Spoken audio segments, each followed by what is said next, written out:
Welcome to Why, episode 2. This episode is brought to you by Attain. Attain is North America's largest opt-in purchase platform of over 7 million consumers, built for the cookieless internet with visibility across all retailers, verticals, and purchases.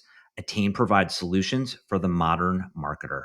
Visit attainoutcomes.com to learn more. Welcome to episode 2 of Why. With us today, we have Andrew Lipsman. Andrew and I have known each other for a bit, and it's really exciting to have someone of Andrew's caliber and just brain power on to be a guest of our second episode of Why. Throughout this session, we're going to be talking about just how and why retail media is just so hot. And I'm going to take a pause. I'd like Andrew to introduce himself, and then we're going to get straight into this to talk about a lot of different areas of where commerce, retail media, and digital are all taking place. Andrew, thank you. Thanks, Jeremy. Great to be here. Good to chat with you. I'm Andrew Lipsman, the founder of Media Ads and Commerce. I'm an independent analyst and consultant now, so off on my own. But prior to that, people may know me from my time at eMarketer as a principal analyst covering retail and e-commerce, ostensibly, but retail media became a big part of what I was doing during my time there. And then prior to that, I spent the longest stretch of my career at Comscore. So we were doing early days e-commerce measurement, digital media, digital advertising research. So really the through line for my whole career has been the convergence of digital media, advertising, and commerce. So that's where I'm at today. Amazing, Andrew. So thank you so much for being here. We're so excited to have you. We're going to kick this off with question number 1. Why is retail media so damn hot? It's so hot right now. So hot. Yeah. Well, so it's funny I've encountered some moments where people have tried to put retail media in this box as if it's the a flash in the pan, the next Web3 or metaverse, but it's so much bigger than that. And retail media, the future of retail media is the future of all media, and I think that's the way to really think about it. Connor McKenna recently at the Luma Partners event made the point that retail media is both a channel and a layer. And I love that way of thinking about it because in its own right, the channel is a significant one that I think is getting closer to about 20% of all digital ad dollars. But as a layer, it feeds through everything. So if you could just go down the line and talk about every major media channel and where brands are spending dollars today, and you look at the future and you're like, if it's not already powered by retail media, it will be. So TV as an example, right? The future of TV is streaming TV, and streaming TV is going to be powered by closed loop targeting and attribution from retailer data. TV dollars are also going to go into in-store media, which I think of as, really a brand advertising channel first. Programmatic web, open web, right? That I love this new expression that's materialized that transactions are the new cookies. So as cookies go away, what's going to power targeting and measurement for the open web? It's going to be retail data. Even big social platforms, right? They had all this data, the behavioral data. They're increasingly partnering with retailers and RMNs. And so I just think once you work your way down through every major media channel, you realize that RMNs are all that search. I didn't even talk about search, right? Search dollars, like they're going straight past Google into retail media networks now. I love how you brought up what Connor said about retail being both a channel and a layer. Can you help us understand a little bit about the why? Why is this taking place? The foundations of retail media, I've always said the most important part of it is closed loop measurement. Measurement, really, when you can see a return on your ad dollars, then dollars tend to follow that measurement. So that's the foundation, and this to me is the best version of closed loop measurement. Right? Google was kind of the first closed loop measurement, and I've said it's like Google on steroids because it's the ads are mostly appearing in retail environments. But the other piece of it, and a really critical piece, is that we don't talk about this enough. Retail data is better data. It's the most powerful data. We have powered digital advertising to date on proxies and behavioral advertising, behavioral data. But now we know what people are shopping for and buying. That's the best signal that you can have for targeting ads in the majority of cases, not all, but the majority of cases. So I think we need to center the conversation around this better data when we think about the why. What a great response.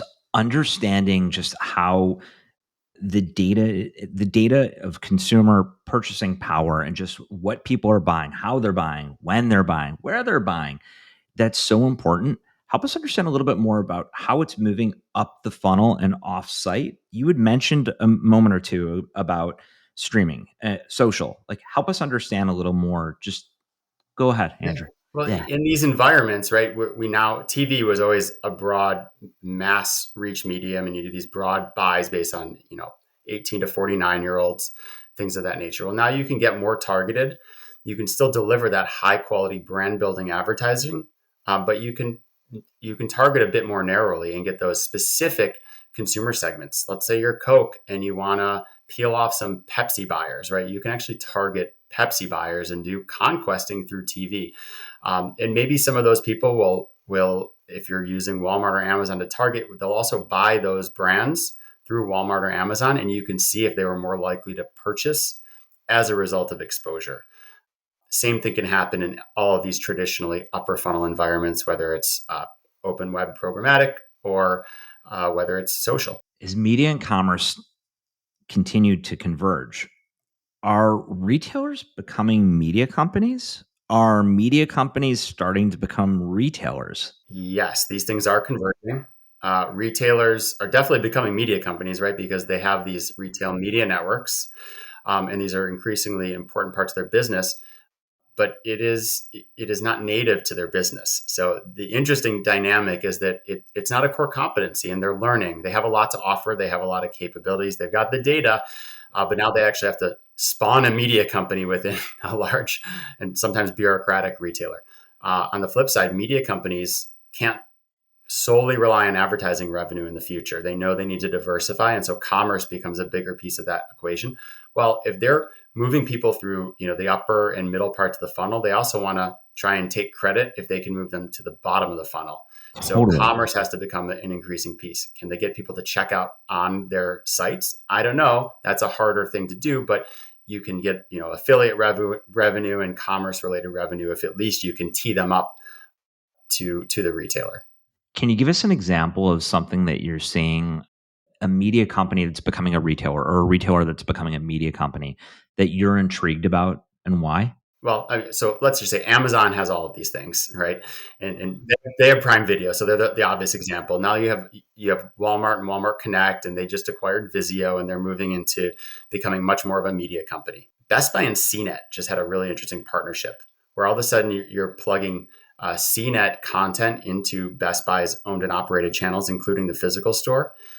And right, and CNET is very good at moving consumers, especially for a high consideration purchase like expensive electronics, through that funnel. So there's just a lot of complementarity there. And I think that this is actually really where more of the future lies, is how do the media companies and the retailers partner together, to really have a 1+1 = 3 sort of a situation. Funny how you just left off at 1+1 = 3. Before the two of us started recording, we were geeking out about measurement. We are talking about attribution.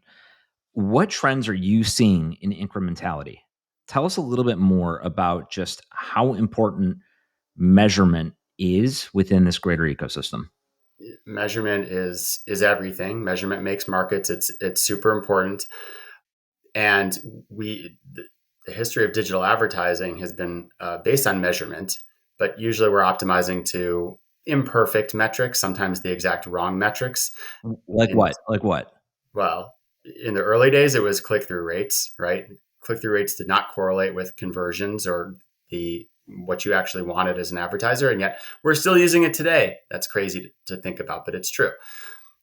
Then, now today, ROAS is the metric that really guides all spend. But ROAS really is just a sale that happens after an exposure, whether or not that exposure of an ad really caused that to happen. And so, really, what you end up seeing is a lot of it is purchases that would have happened anyway that ad can just take credit for. So Totally. incrementality is about understanding which ones that ad actually caused. So you're not going to have a $4 ROAS may translate to a $1.50 incremental ROAS, but that's the reality of the situation. It's actually a great return if you're getting 50% return on your ad spend. We were talking about incremental ROAS before we started recording. What do you mean when you talk about incremental ROAS? Yeah, I mean, incremental ROAS just looks at the incremental sales. It isolates the incremental effects of that advertising. So again, you end up with typically a much lower number, but it's a truer representation of reality. How this plays out is, just as an example, different types of ad formats might do a great job of generating return on ad spend, but they don't actually generate much incrementality. So one example of this in retail media is your sponsored product or your search ads. When you buy a branded term, your own brand, the people who are searching for that were probably going to buy you anyway. But it's a really easy way to goose your ROAS number, right? It's like if I just buy those people now, I can take credit for driving that purchase, even though it's not true. Turns out, from an incrementality perspective, it doesn't really move the needle at all. On the flip side, you have some ad units like sponsored brand ad units. Those are the display and video units that are, more upper funnel, that appear above a search. And those are the ones that can be more expensive. If you do a sponsored brand conquesting ad, so if I'm Coke and I advertise those for Pepsi, then I can peel off some of those customers of the competing brand. If I win a small percentage of them, that actually drives a lot of incremental sales for me. So that's actually the much more powerful thing. It looks terrible from a ROAS perspective because those ads are expensive. They don't pencil out that well from a ROAS perspective, but incrementally they will do much better. Amazing, Andrew. Before we close out on episode 2 of Why, any other parting words of wisdom that you're seeing or trends that you're seeing within our greater ecosystem? I just think the whole convergence of media advertising and commerce is so interesting. That's really where the future is headed. That's why I named my company Media Ads and Commerce. It's not just about these things in isolation, though. There's plenty of interesting detail within each of the pillars. It's where they converge that everything is happening. So I'm just excited to keep following it and look forward to talking to you more in the future about it, Jeremy. Perfect. Thank you, Andrew. Looking forward to it as well. Thank you, everybody, for watching episode 2 of Why, sponsored by Attain. We're having so much fun with the series and can't wait for episode 3. Thank you, Andrew. Thanks, everybody. Thanks so much.